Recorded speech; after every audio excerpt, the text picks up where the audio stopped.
ત્યાં ISKCON bridge ઉપર જે અકસ્માત થયો એ ખૂબ જ દુઃખદ ઘટના છે।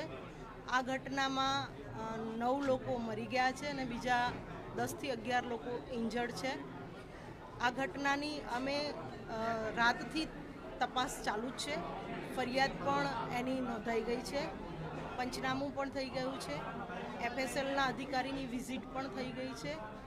તદુપરાંત RTO, FSL અને જોઈન્ટ વિઝિટ પણ હાલમાં થનાર છે। આરોપી જગુઆર ગાડીએ જેણે એક્સિડન્ટ કર્યો છે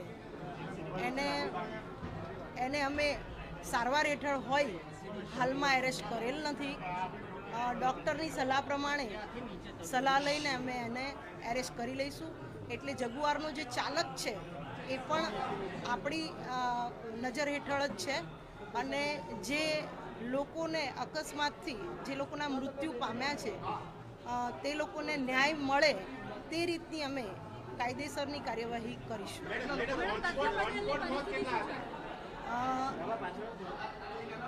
9 જણના મૃત્યુ થયા છે અને 10 થી 11 જણા ઇન્જર્ડ છે। તથ્ય પટેલ અત્યારે હાલ ડૉક્ટરની સારવાર હેઠળ છે, ડૉક્ટરના સુપરવિઝન નીચે છે અને ડૉક્ટરશ્રીનું કહેવું એવું છે કે એમને 2-3 ટેસ્ટ જે કરાવવાના છે એ ટેસ્ટ કરાવ્યા પછી હું તમને 24 અવર્સ પછી કહી શકું કે તથ્ય પટેલની હાલત કેવી છે અને તમે એને એરેસ્ટ કરી શકો। તથ્ય પટેલ અત્યારે સારવાર હેઠળ છે અને એ અમારી દેખરેખ નીચે છે, અમારી ગાર્ડ પણ છે। બિલકુલ નહીં, અત્યારે હાલ તો અમને એવું લાગી રહ્યું છે કે ડ્રંક એન્ડ ડ્રાઈવ નથી પણ ખૂબ સ્પીડમાં ગાડી ચલાવેલી હોય એવું લાગે છે, ખૂબ જ સ્પીડમાં।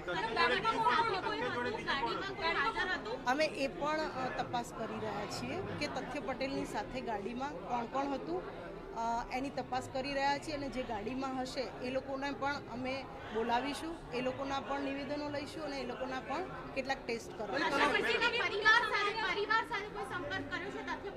તથ્ય પટેલ જ્યાં હોસ્પિટલમાં દાખલ છે ત્યાં એના પરિવાર સાથે પણ વાતચીત થઈ છે, બરાબર।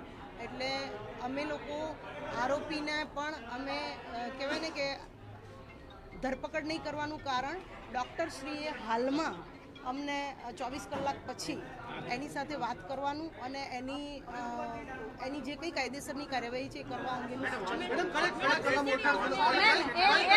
જગ્યાએ પોલીસ પણ હતી અને ઘરવાળા તમારી સામે છોડાઈ ગયા, તો એ વખતે કેમ ધરપકડ ના? બિલકુલ છોડાવી નથી ગયા। એમાં એ જ્યાં આગળ ઇસ્કોન બ્રિજ ઉપર આ ઘટના બની ત્યારે ઘણા બધા લોકો મૃત્યુ પામેલા, ઘણા બધા લોકો ઇન્જર્ડ હતા।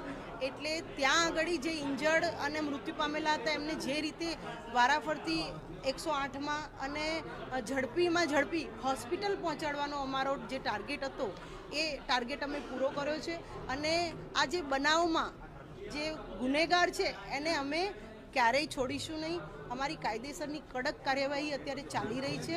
એટલે અમે આ જે મૃત્યુ પામ્યા છે એમના સ્વજનોને પણ કહીએ છીએ કે આપ લોકોના જે સ્વજનો મૃત્યુ પામ્યા છે એમને અમે ન્યાય અપાઈશું, એટલી હદ સુધી અમારી કડક કાયદેસરની કાર્યવાહી રહેશે। અમે એ બધી અમને ડૉક્ટરે જે જગુઆરનો ચાલક છે એને પૂછપરછ કરવાની હાલ પૂરતી ડૉક્ટરે અમને મનાઈ કરી હતી, પણ અમે બહુ ઝડપી ઓફ ધી રેકોર્ડ અમે અમારી જે કાયદેસરની કાર્યવાહી ચાલી રહી છે, ઇન્વેસ્ટિગેશન ચાલી રહ્યું છે એના પછી અમે આપને જે વિગતો જોઈએ છે તમામ વિગતો આપીશું અને હાલમાં અમારી જે કાર્યવાહી ચાલી રહી છે ઇન્વેસ્ટિગેશનની એમાં અમે થોડાક બિઝી છીએ, તો એ જે કંઈ વાત છે હું એવું હશે તો ત્યારબાદ અમે જણાવીશું।